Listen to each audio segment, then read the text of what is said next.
Bueno, buenos días allá en España. Si les estoy o si están escuchando esta grabación, ahora grabación, es porque hubo problemas con la cuestión de la transmisión en vivo, pero la plática, bueno, se tiene que dar, ¿no? El tema que me pidió amablemente el doctor Cidranes para exponerles el día de hoy y que es parte de mi expertise es la biopsia pleural guiada por ultrasonido en el diagnóstico del derrame pleural de etiología incierta. Bueno, me presento. Mi nombre es Jaime Alejandro Sánchez Gutiérrez. Yo soy neumólogo y me especializo en el área de medicina pleural. Yo egresé del Instituto Nacional de Enfermedades Respiratorias de la Ciudad de México. Hice una rotación en España por sus tierras para terminar de pulir aspectos de la pleura. Y bueno, por ahora me encuentro trabajando en la Ciudad de México como neumólogo y como especialista en medicina pleural. Pues para empezar, tenemos que recordar que el estetoscopio fue una herramienta que se creó pues prácticamente hace más de 200 años y pues como todos en esta sala creo que coincidimos en que ha muerto, en que es una herramienta que fue útil en su momento, pero que con la adición del ultrasonido poco a poco va a ir desapareciendo de nuestros cuellos para sustituirse por equipos más pequeños de ultrasonido y que van a sustituir al estetoscopio. Y entrando en materia, bueno, el derrame pleural es una enfermedad altamente prevalente, no solo en México, sino en el mundo. Las cifras que tenemos en Estados Unidos y en España son muy claras. El derrame pleural es una de las enfermedades más prevalentes en el medio, no solo para el neumólogo, sino para cualquier practicante de medicina, cualquier médico recibe diariamente derrames pleurales. El abordaje inicial en todos los casos de derrame pleural inicia con una toracocentesis, a menos que la clínica nos demuestre que claramente es un trasudado. Cuando no es así, cuando no tenemos la certeza clínica de que es un trasudado, entonces tenemos que pasar a la toracocentesis. ¿Cómo abordar un derrame pleural? Bueno, Porcel, en su última revisión en 2015, nos decía que hay que buscar, bueno, que haya líquido. ¿Cuánto líquido? Más de 2 a 2.5 centímetros de separación vista por TAC o por ultrasonido. ¿Para qué? Para que la toracocentesis sea segura. Hay que asistir entonces la toracocentesis con ultrasonido y utilizar criterios de Light. Hay que utilizar siempre los criterios de Light porque son lo mejor que tenemos para definir si estamos frente a un trasudado o frente a un exudado. Aquí vamos a hablar de los exudados. Cuando ya tenemos el diagnóstico de un derrame pleural tipo exudado, lo siguiente es definir por qué es ese exudado. Ahí no ha terminado el algoritmo diagnóstico. Ahora hay que definir cuál es la causa, si es malignidad, paraneumónico o tuberculosis. ¿Y ahí qué nos ayuda? Bueno, el predominio celular. Si vemos que es neutrofílico, fácil, estamos frente a un exudado que es secundario a una infección, hay que buscar quizá un foco neumónico, un paciente que está en recuperación de una infección y listo, hay que dar antibiótico. Cuando no es así, cuando tenemos un exudado que tiene un predominio linfocítico, nos quedan dos opciones, malignidad y tuberculosis. Y son dos opciones que pueden ser confusas porque los cuadros clínicos pueden ser similares, pérdida de peso, eh, bueno, en la tuberculosis se presenta fiebre, en el cáncer preferentemente no, pero puede cursar también con fiebre. Y bueno, las síntomas entre una patología y otra suelen ser muy complejos. Ahora, hay otras causas de exudado con un predominio linfocítico que pueden ser secundarias a enfermedades reumatológicas que igual pueden presentarse con una sintomatología similar. ¿Qué hacer en estos casos entonces? Bueno, para malignidad tenemos otras herramientas como la citología o el bloque celular que pueden ayudarnos a definir si estamos frente a una malignidad, vamos a ver los problemas de estas herramientas. Y en tuberculosis tenemos el ADA, que es una herramienta excelente para diagnosticar. Las guías la recomiendan. Y siempre que tengamos un derrame linfocítico, se debe de realizar una muestra de ADA. ¿Cuál es el problema del ADA? Bueno, que en mayores de 45 años, un ADA positivo pudiera ser secundario a una malignidad como un linfoma gástrico, por ejemplo. Entonces, el ADA en pacientes mayores de 55 años puede hacernos un falso diagnóstico de tuberculosis y podemos dejar avanzar una enfermedad maligna por un diagnóstico erróneo de ADA. Ahora, a pesar de todo esto, a pesar de todas estas herramientas que les acabo de decir y del abordaje que todos conocemos, hasta el 40% de los derrames pleurales permanecen como no diagnosticados en este acercamiento inicial. ¿Qué quiere decir? Que cuando hacemos todo esto, seguimos sin saber cuál es la causa exacta del 40% de estos derrames. Entonces, ¿cómo abordamos un derrame pleural de etiología incierta? Bueno, podemos observar. Eso siempre va a ser una opción. A veces la urgencia en el derrame pleural es esperar, pero no siempre. La observación funciona en pacientes a los cuales ya les hicimos una toracocentesis, tenemos una certeza clínica de que puede ser una etiología como tuberculosis, por ejemplo, y podemos intentar un tratamiento para tuberculosis y esperar un mes a que resuelva el derrame pleural. Si hay resolución, pues entonces podemos asegurar que estábamos frente a una patología infecciosa relacionada con tuberculosis. Pero la observación siempre va a tener riesgos y siempre va a dejar en incertidumbre al paciente y al médico. Repetir toracocentesis. Bueno, podemos repetir la toracocentesis porque ha demostrado que al repetir la toracocentesis podemos aumentar el rendimiento diagnóstico en específico de la citología o del bloque celular de manera marginal, pero podemos aumentarlo a niveles de un 15 a un 17% más que comparado con la primera toracocentesis. Entonces siempre va a ser una opción repetir la toracocentesis. Si estas herramientas no son suficientes, ¿qué sigue? Biopsia pleural. Muy fácil, biopsia pleural. Hay que sacar un trozo de esa pleura y hay que estudiarla. ¿Pero a qué problema nos enfrentamos aquí? Bueno, nos enfrentamos al problema de que tenemos muchas técnicas de biopsias pleurales que pueden ser desde una toracotomía, lo más invasivo, hasta una biopsia pleural cerrada ciega, que de entrada les digo, no la hagan, no la recomiendo, no hay que utilizarla. Está proscrita en el medio.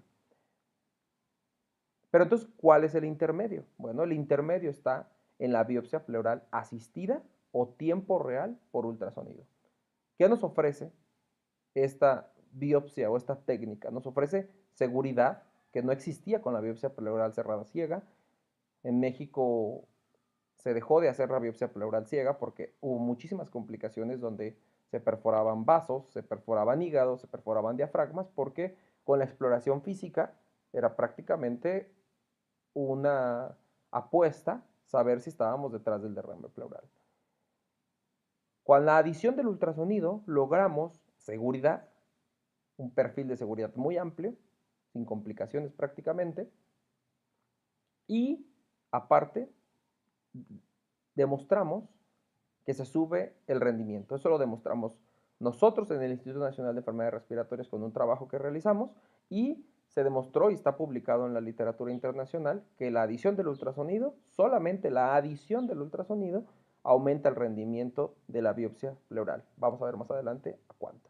Entonces, ¿cuál es la controversia? Bueno, tenemos el BATS o la toracoscopia médica, que son procedimientos que difieren un poco, pero que su objetivo es obtener un trozo de pleura. ¿Cuál es el problema del BATS? Bueno, en mi medio es que hay una baja accesibilidad, los tiempos quirúrgicos a veces son difíciles de lograr y el costo del procedimiento es alto, sea para la sanidad pública o sea para la sanidad privada.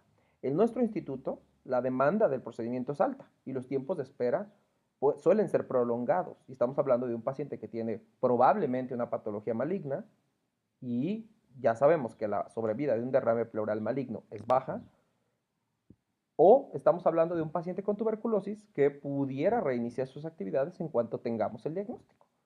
Entonces, es prioritario realizar el diagnóstico lo más rápido posible. Por lo tanto, técnicas como la toracoscopia médica o la biopsia pleural, la BATS, perdón, son técnicas que pueden robarnos tiempo, días de hospitalización y por lo tanto aumentar costos. En cambio, la biopsia pleural asistida o guiada por ultrasonido ha aumentado la seguridad y éxito de los procedimientos pleurales y se encuentra ampliamente disponible. Todos tenemos a la mano, la mayoría, un ultrasonido, por lo tanto, podemos realizar biopsias pleurales. Entonces, ¿es la biopsia una alternativa diagnóstica eficaz y rentable? Es lo que intento convencerlos el día de hoy. La citología y la biopsia son dos herramientas que tradicionalmente hemos tenido para el diagnóstico de la derrame pleural. La citología es un método que es tradicional, se detectan células tumorales, pero su sensibilidad es muy variable, 40-87%. ¿Por qué? Pues porque hay que tener citotecnólogos que estén entrenados en el tema, hay que tener todas las herramientas para hacer un diagnóstico eficaz. Pero ya cuando tenemos el diagnóstico de que la citología es positiva, a veces la diferenciación entre un tumor, entre un adenocarcinoma y un mesotelioma puede ser dificilísima. Y sí, sabemos que estamos frente a un maligno, pero no sabemos sobre qué malignidad estamos. Y eso es un problema porque estamos en el siglo de la medicina molecular y tenemos que saber cuáles son las dianas terapéuticas de ese cáncer para poderlo atacar. Muchas veces eso no lo logramos con la citología. Entonces la inmunohistoquímica es importante. Entonces, muchas veces necesitamos cada vez más tejido para poder obtener un diagnóstico adecuado. Pues cuando la citología es negativa, pero sigue la sospecha de que es una cuestión maligna, entonces necesitamos la biopsia. ¿Qué elegimos? Bueno, citología ya dijimos, tiene una media de 62%. La biopsia pleural cerrada, que ya no se hace, tiene un 42%. Vean ustedes que es menor que la citología, es mucho menor que la citología, por eso ya no se realiza. Y cuando la guiamos por TAC o por ultrasonido, llegamos hasta un nivel del 87%. Vean ustedes el de la toracoscopia, que es del 95%. O sea, la biopsia guiada por ultrasonido es una alternativa rentable, sencilla, para el diagnóstico de enfermedades pleurales antes que la biopsia. En medicina debe de ser lo menos invasivo y rentable hasta lo más invasivo. Entonces, ¿qué nos dice la literatura? Bueno, hay muchas revisiones en el tema, donde vemos que cuando se realiza a ciegas, la sensibilidad del procedimiento es muy baja y el rango de complicaciones alto. En su pantalla derecha ven el rango de complicaciones en las primeras dos filas y posteriormente, cuando se agrega cualquier herramienta de biopsia, ya sea tomografía o ultrasonido, el rendimiento en general del procedimiento sube y las complicaciones bajan, ¿sí? Y esto es muy importante. Existen diversas revisiones donde se compara con la toracoscopía con anestesia local contra los procedimientos guiados por ultrasonido TAC y vemos que los rendimientos son cercanos, ¿sí? Y las complicaciones son bajas. Eso es lo que ha dictado que la biopsia guiada por ultrasonido sea un procedimiento previo y prácticamente mandatorio para el diagnóstico de enfermedades pleurales. ¿Con qué realizarla? Bueno, existen diversas herramientas, diversos tipos de agujas que se pueden utilizar para la biopsia pleural. Esta que están viendo en su pantalla es una aguja tipo Abrams.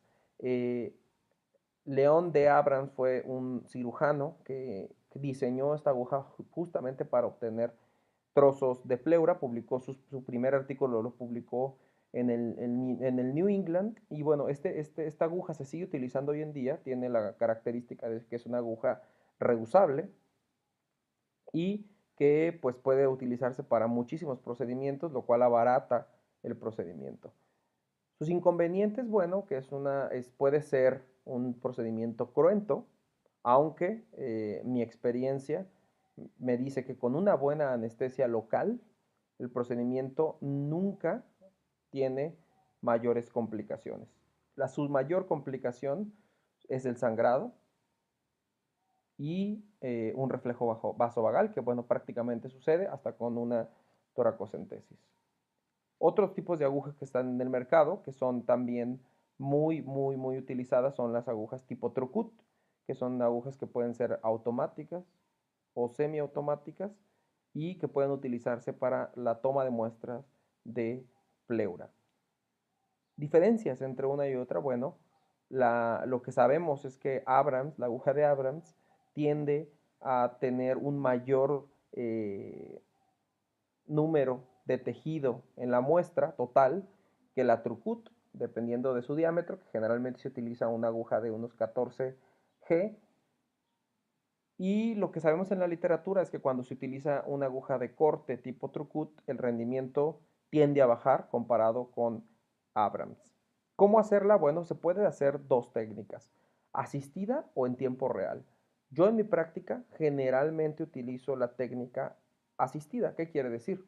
Yo utilizo Abrams, esa es la aguja que yo mayormente utilizo y se puede hacer solamente marcando el lugar donde se va a hacer la biopsia, buscando un sitio donde haya engrosamiento pleural, de preferencia, o no. No es una condición para hacer la biopsia. No es una condición que deba de haber engrosamiento pleural para poder hacer o no hacer la biopsia. Con el simple hecho de buscar el lugar con el ultrasonido y de irnos al sitio más inferior posible a 30 milímetros del diafragma, con un buen colchón de líquido, solo ese movimiento de bajar el sitio de biopsia aumenta el rendimiento a los niveles que ya les comenté. Ahora, cuando tenemos lesiones vistas por ultrasonido, que tenemos un engrosamiento pleural importante, que tenemos un nódulo pegado a la pleura parietal, entonces podemos hacerlo guiado en tiempo real. Aquí tenemos unas imágenes sacadas de la nueva monografía de la ARS, de Thoracic Ultrasound, donde vemos cómo tenemos en la imagen C y D imágenes de una pleura nodular, un engrosamiento importante de la pleura con un remanente de líquido y bueno, vemos cómo se pueden biopsiar en tiempo real esas imágenes, esas lesiones y poder obtener un tejido de manera segura. Ahora, ¿qué pasa cuando no tenemos ese engrosamiento? Bueno, marcamos el sitio, aquí tienen un video donde hacemos el procedimiento, marcamos el sitio, hacemos una anestesia local, vean que el paciente está despierto, está monitorizado, ¿sí? De hecho, este paciente ya le habían puesto una sonda endopleural por la presencia de un derrame masivo, ¿sí? Y se hace simplemente una anestesia muy cuidadosa del sitio. Ya aquí tenemos en su pantalla derecha el ultrasonido, ya se hizo la exploración, ya se buscó el sitio más inferior. Este paciente no tenía un engrosamiento claro por el ultrasonido, entonces se hizo el sitio, se bajó, se llegó al sitio más inferior posible y seguro, y bueno, se realizó la anestesia del sitio. Voy a adelantar un poco el video, hacemos anestesia, y posteriormente, ya que hicimos anestesia, preparamos la aguja, que esta es la aguja de Abrams, que consta de tres partes, que es la guillotina y la aguja, el trocar de entrada. ¿Ok? Entonces, preparamos, hacemos un corte mínimo en la piel de unos 5 milímetros solamente para vencer la resistencia de la piel y posteriormente hacemos la introducción de la aguja con este movimiento giratorio de la mano para que vaya haciendo el corte. Vamos realizando ese corte en la piel hasta llegar a la cavidad pleural. En cuanto llegamos a la cavidad pleural, la aguja de Abrams tiene un sitio de corte, un sitio de guillotina, que se inclina la aguja sobre la pleura, se angula la aguja, y entonces cuando angulamos la aguja, nos anclamos a la pleura y cerramos la guillotina. Y eso genera la toma de la muestra. Aquí está entrando el doctor a la pleura. En cuanto entra la pleura, lo único que hacemos es revisar que estamos en cavidad pleural sacando líquido con una jeringa. Obtenemos líquido y corroboramos que estamos en cavidad pleural. Posteriormente podemos realizar el primer corte y entonces lo que hacemos es inclinar la aguja en el sentido contrario del corte. Nunca biopsiar a las 12 del día según el reloj. ¿Por qué?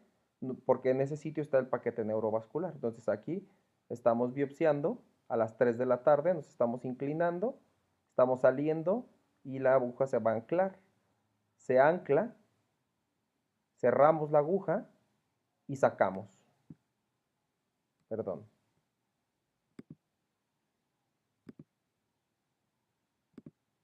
cerramos la aguja y cerramos la guillotina.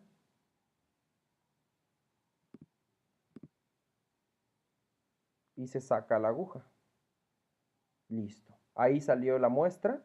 Se hace simplemente una compresión mientras se obtiene la muestra de la aguja y se echa en un frasco, se coloca en un frasco de formol y de eso hacemos mínimo 6 cortes. A las 3, a las 6 y a las 9, según las manecillas del reloj, nunca a las 12 porque está el paquete neurovascular y se van obteniendo muestras.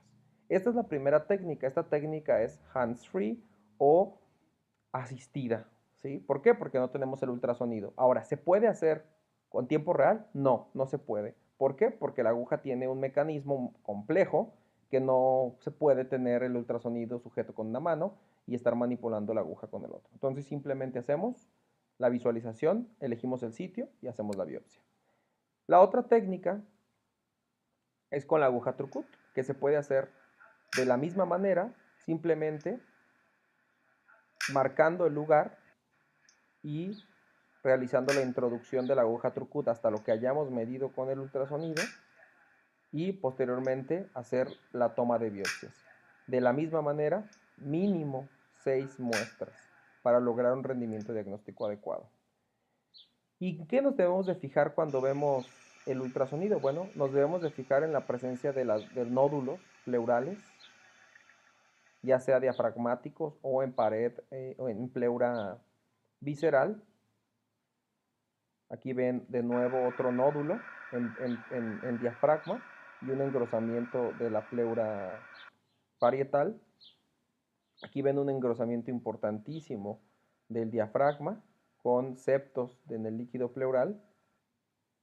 Aquí mismo paciente con un transductor lineal y ven ese engrosamiento importantísimo de pleura diafragmática y de pleura parietal, que bueno, se elige el sitio de biopsia justamente en ese lugar para obtener un diagnóstico mucho más certero. Aquí de nuevo ven un derrame pleural prácticamente de medio hemitórax y ven nódulos en la pleura diafragmática importantes. Esos nódulos no los podemos biopsiar, lo que biopsiamos es la pleura parietal, pero generalmente cuando vemos nódulos en pleura diafragmática o un engrosamiento, vamos a tener una afección de esa zona donde vamos a biopsiar.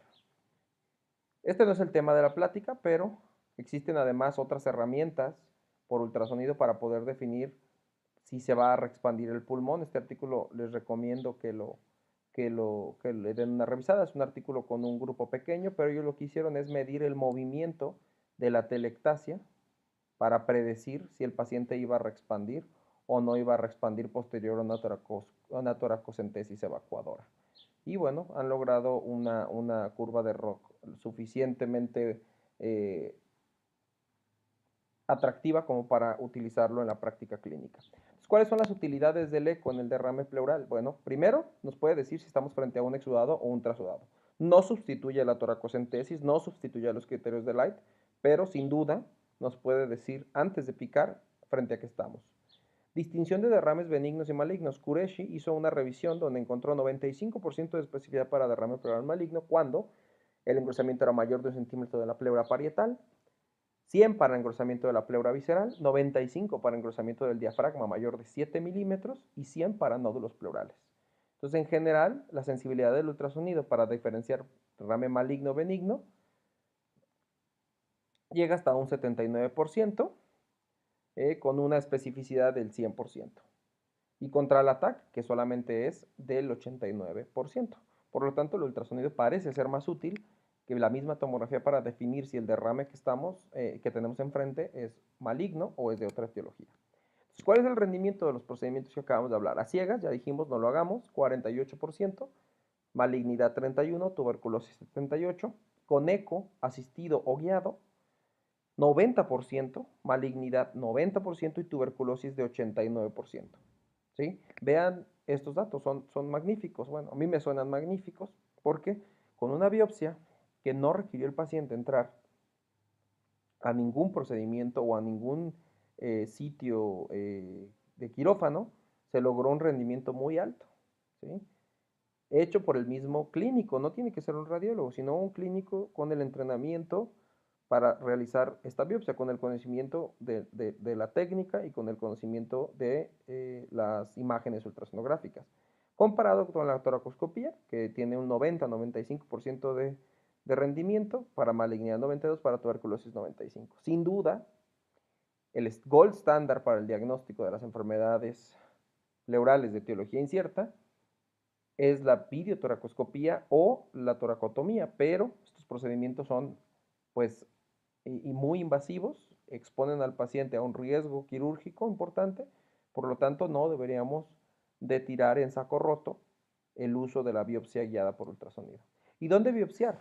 ¿Por qué repito mucho que en las zonas más inferiores? Bueno, porque los implantes de las enfermedades tumorales tienden a irse a las partes más inferiores, tienden de irse a los ángulos costodiafragmáticos y a la pleura adyacente al diafragma, y por lo tanto esa zona era inaccesible sin la guía ecográfica.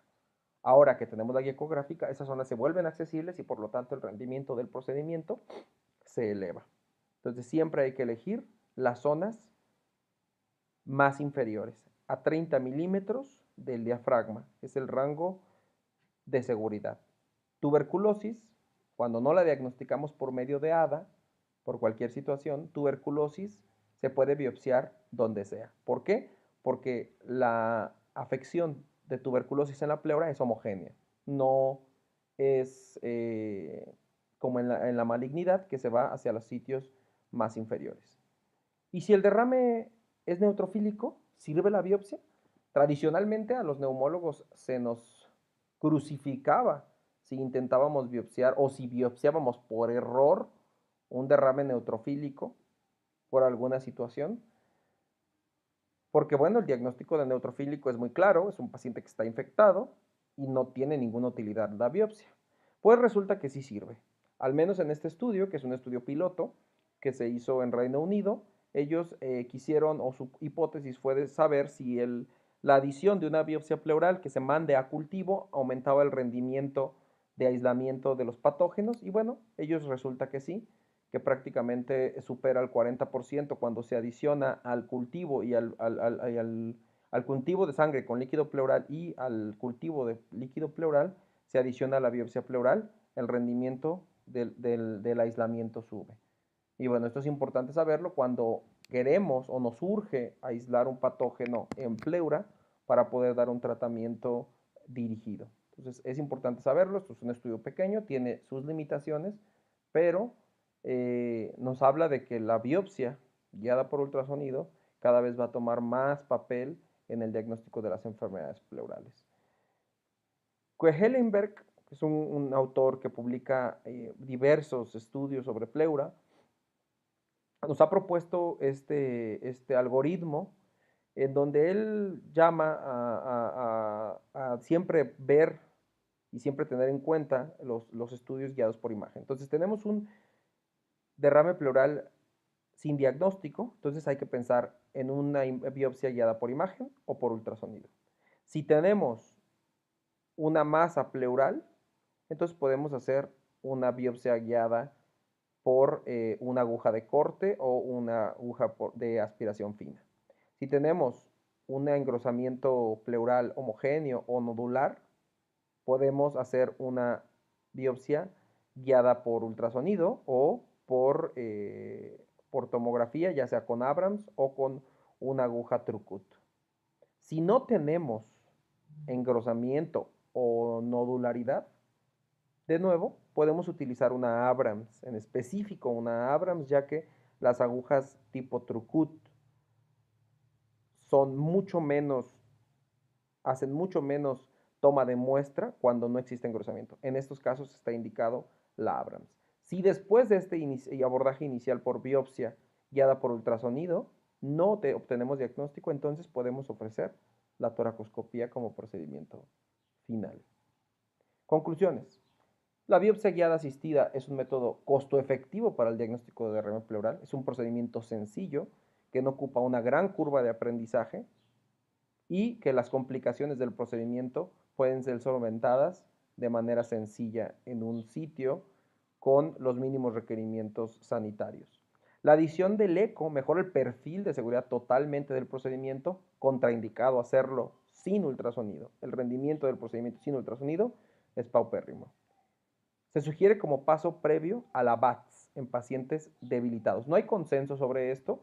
Hay algunas guías que lo mencionan, hay algunos artículos que lo mencionan, pero todavía no, las guías de derrame pleural no se han actualizado prácticamente desde 2010. Se actualizaron las españolas en 2014, pero no hay consenso sobre esto. O sea, si tenemos un paciente que tiene una neoplasia, por ejemplo, que clínicamente es una neoplasia y tenemos que hacer el diagnóstico con una biopsia pleural, ofrecerle un procedimiento quirúrgico probablemente sea muy agresivo. Y es aquí donde la biopsia guiada por imagen, por ultrasonido en específico, toma un papel importantísimo. ¿Por qué? Porque permite que el paciente pueda ser diagnosticado sin exponerlo a grandes riesgos. Y bueno, ya lo repetí muchas veces, es fácil, sencillo y es útil. ¿Sí? Entonces, espero haber dejado esta idea clara de cómo la biopsia pleural guiada por eco es un procedimiento muy útil en el diagnóstico de un derrame pleural sin diagnóstico, ya sea asistida o guiada. Y que yo, en mi práctica clínica, la uso frecuentemente y los rangos de complicaciones son mínimos. Es un procedimiento que requiere una mínima entrenamiento para su realización, más cuando se hace asistido. Cuando lo hacemos guiado en tiempo real, sí tenemos que tener una práctica mucho más avanzada en el ultrasonido porque tenemos que tener justamente esa habilidad de mantener a la vista todo el tiempo la aguja y eso al inicio del aprendizaje del ultrasonido puede ser difícil. Pero siempre tenemos la posibilidad de realizarlo de manera asistida y no cambia el rendimiento del procedimiento. Entonces, espero que haya sido claro, espero esta plática haya sido de utilidad para ustedes. Agradezco a los presentes, espero que esté por aquí el doctor Cidranes y el doctor Daniel Lichtenstein, también le agradezco, le mando un saludo. Al doctor Curro también, que estuve en comunicación por él vía WhatsApp. Y bueno, muchísimas gracias por la invitación y espero que este curso termine siendo un éxito, como creo que ha sido los años anteriores. Sin más por el momento, me despido y muchísimas gracias.